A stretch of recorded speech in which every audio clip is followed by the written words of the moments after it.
Now, I haven't put out a keyboard review in quite a while, but it has been some time since I acquired more keyboards and I put out more keyboard content on sound tests, on some keyboard builds that I did. But today it's finally time to review one of my favorite keyboards that I've recently got my hands on. It's not any keyboard, but it's one of the best of all time. It's the Geon.works F1-8X, and we're going to take a look at it right now.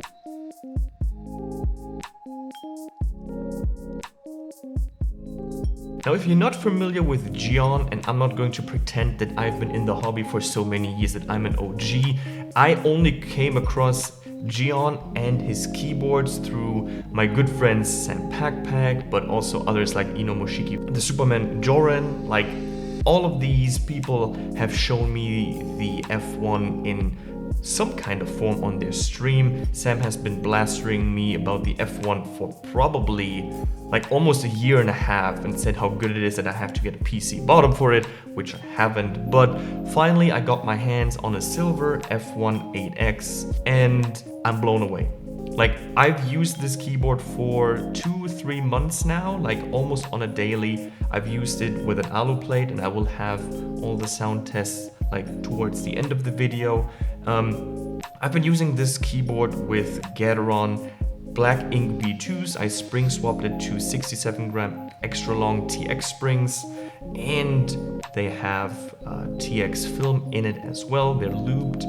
I'm so happy, and this is one of the perfect showcase keyboard that remind me how much I like Gateron Black Ink V2s. It's buttery smooth, a little on the stiffer side. It doesn't matter if it's on the Alu Plate build or on the Plateless build, because I have built both and I'm now with Plateless, which I like a little less than the Alu Plate version, but I don't bother going back to desolder it and then going to resolder because I already did 2 jobs. They're built on the Galatea PCB. It's a fresh PCB because the one that I got it with, I think the previous owner fucked up the 7U spacebar slot for the switch, built with TX stabs as well, and I'm super happy. Design-wise, this keyboard doesn't do anything extremely spectacular. It looks super minimalistic, which fits my style perfectly. It's win keyless, it speaks minimalism. From top to bottom, whether you go with a PC bottom, whether you go with silver, with black, or any other case color, a very minimal statement piece. And I think that's the beauty of it. It doesn't need to be fancy like the Jane V2. It's just a keyboard. And that's how it should be. I'm not going to say that I don't like the design aspects of a Jane V2. It's just something that doesn't detract from the keyboard itself and doesn't need to prove that the design makes up for the value or the overall quality of the board. So it's pretty simple. It has 6 screws on the bottom that are hidden beneath the rubber feet, and this is something that I've got to know from others, but also from experiencing what Geon does on his Twitch channel.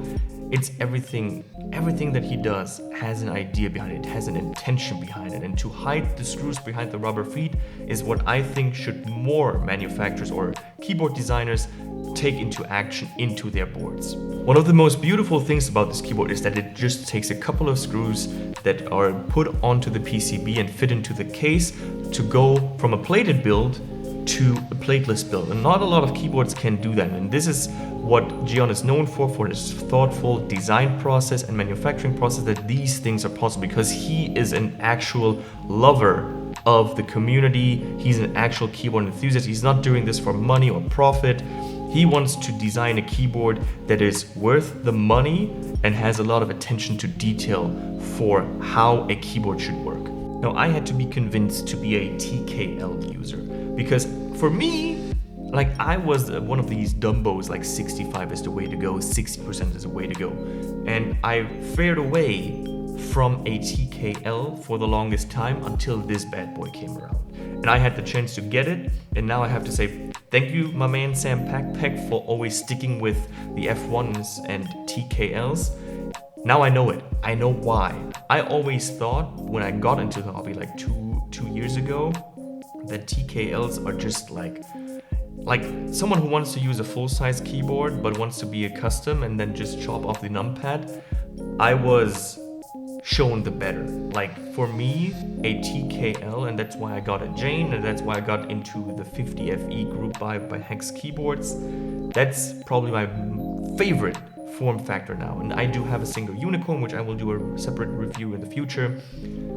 This is for me the way to go, and this is what will stay on my desk for the foreseeable future. I don't know if it will be the Geon F1-8X. I might give this to my girlfriend to use at work, and I might go a different way.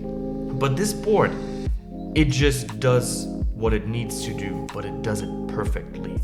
Again, I went with the Plateless build with Gateron Black Ink V2s, TX stabs. It's buttery smooth. I love the creamy deep sound of the black inks on the Plateless. The heftiness of the board just adds to this deep but well-rounded sound of the board. It's minimal. You can use this at work. You can use this at your desk at home. You can bring this to a keyboard meetup, and even though it's like so minimal and so understated in its looks, it will still be an absolute looker no matter what you do. For now, this will be my only Geon board because I have spent way too much money on keyboards as of lately, and I might try to get the V2 of this board or any other Geon boards maybe next year, but for now, this will stay with me. And yeah, I just like it. I love it. I love how it types. It's a very nice feeling. I do have to say one thing that I had to change for the Plateless build. When I didn't put one of the screws beneath the spacebar on the PCB, it really felt like the 7V, where the spacebar felt really mushy when you pressed it. But now when I put the screw right beneath the PCB on the spacebar, it is a little more harsh. It feels a little more stiff, but it's actually a much better overall typing feeling compared to the other way around. So since this is an older board, you have to go to the aftermarket to get your hands on it, but I think it's well worth it. Prices are dropping, whether it's on Reddit Mac Market or on any other keyboard related Discord channel. Check if they have like a marketplace section and just snipe for an F1-8X. It's well worth the money. It's an absolute beauty to type on, but also to look at. So make sure to check it out.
This is it for the video.